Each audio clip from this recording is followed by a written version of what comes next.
They told me for years there was no money in podcasting. Well, they were all wrong. All right, real talk though, Nash. What do you think of NFTs? What do I think of them? Yeah, what do you think of NFTs? I mean, it's kind of dumb. They're kind of dumb. They're really dumb.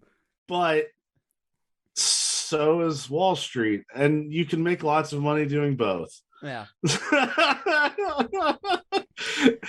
Here's the thing with NFTs. Are they worth anything? Well, yes, because people are buying them, right? They're only worth what someone's going to actually pay for it, like literally anything else on Wall Street.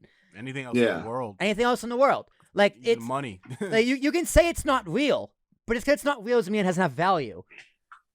Well, that kind of opens Pandora's box because not against the argument, but it's funny how people are so against cryptocurrency. It's not worth anything. It's not real, as if the piece of paper is worth what it's printed on. It's the same. Yeah, it's the same thing. It's the same concept. It's just digital as opposed to physical. Right. We're not backed by gold, baby. No, we're backed by ourselves, dude. The U.S. dollar is backed by itself. Riddle me that one. America. USA. What was that we were talking about the other day? There was that guy that was like the head of the Treasury a few years ago, and they were asking him if he was worried about if we defaulted on our debt, if someone just called up our line of credit. It was like, no. And he was like, well, we're America. We're America. Like, that was his genuine answer. They're not going to call us out on our debt because we're America. It's like, dude, everyone likes America. Who's gonna be mean to America? Like, we're fucking America. I assume they like their money too, so they're not going to do that. I believe there's a word for that, and it's called non-fungible. I mean, really, that's what I was like. I saw this one video about Gary V. That guy. I like Gary. And you don't like Gary V? I don't like Gary V. He's the epitome of that gif of what's his name? That guy walking up. Hello, fellow kids. Oh, Steve Buscemi. That's Steve Buscemi. Yeah, walking up doing that. That's what he's become, and he talks so much. And that's the thing. You can only talk so much before you're just spouting absolute bullshit. Yeah. And so, trust me, I know. He was talking about how it's going to replace airline tickets and all that moving forward. Like, no, it's not. Is the airline ticket function broken now? No, because they just give you a code that is unique already. That's it. They're going to give you an airline ticket unique on the blockchain as opposed to the app. Like that's the stupidest thing I've ever heard. I mean, they might use it for verifying other things, but to think that it's going to become such like a common thing that the federal government would adopt is stupid. Well, that's the thing about cryptocurrencies in general, right? And these alternative sources of money, like NFTs, crypto, Ethereum, what have you. Like, once the government adopts it, doesn't it completely defeat the purpose of what it was made for in the first place? Yeah, yeah. Well, yes and no. Or is it because now it becomes legitimized, so it's actually worth something because it's legitimized by the government?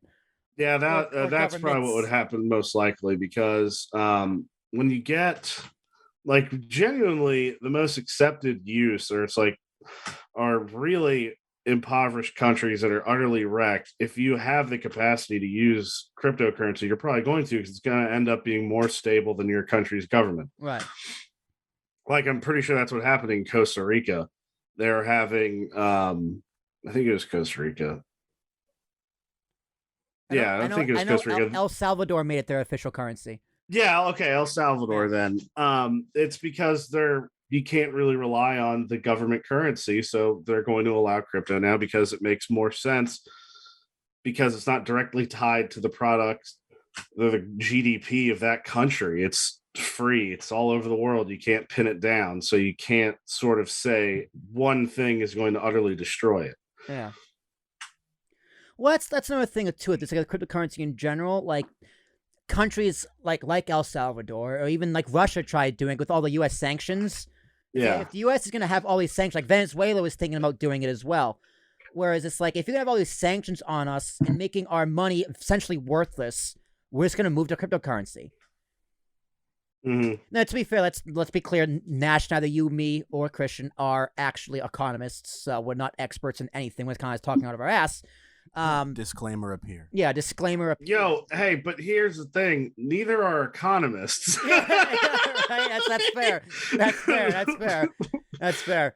Neither are economists. But like, that's another thing with crypto that makes it so interesting is that you can kind of get around these government loopholes. Yeah. Because a reason why El Salvador in and of itself wanted to get on cryptocurrency is because of U.S. sanctions, how he just pretty much just ravaged that whole area, or even China as well. China's been going into South America as well just to steal all their resources. Yeah.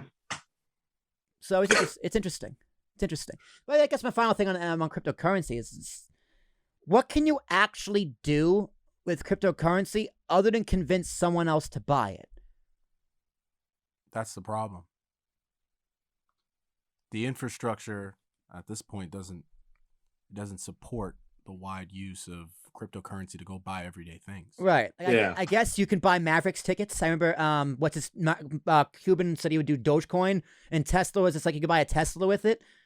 But like until that becomes like official and a real thing, like I know, was it Odell Beckham Jr. or something took part of his salary in cryptocurrency and made like $4 or something ridiculous. Like I have cryptocurrency. I'm gonna go buy a Tesla now. Like, what can you go do with it realistically? Yeah. It's like I think Peter Schiff said it best. Peter Schiff is an actual economist, libertarian. Nash, you'd have thoughts about him. But he was like, if one person had all of the cryptocurrency in the world and they owned all of it, it means it's worthless. It means absolutely nothing. Whereas if someone had all the gold in the world, they are a bazillionaire. Like it's worth everything. Mansa Musa. Sure. I don't know what that word means, but sure. It's what is he? African king. African king who owned, like, he had like ridiculous amounts of gold and diamonds to the extent where he would just pass it out passing through towns. There you go.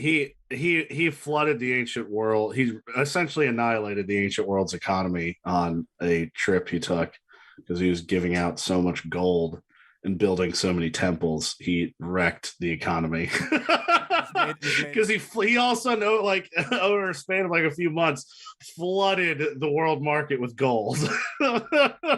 He was just giving it out to everybody. The way going on. Oprah would give out houses. You get one. You get one. Yeah. It sounds like he was just King Midas. Trust. Honest, that's probably what it's based on, to be real. Everything he touches. Everything he touches, boop, turns to gold. Yeah. Yeah. No, my daughter's dead. Whoops.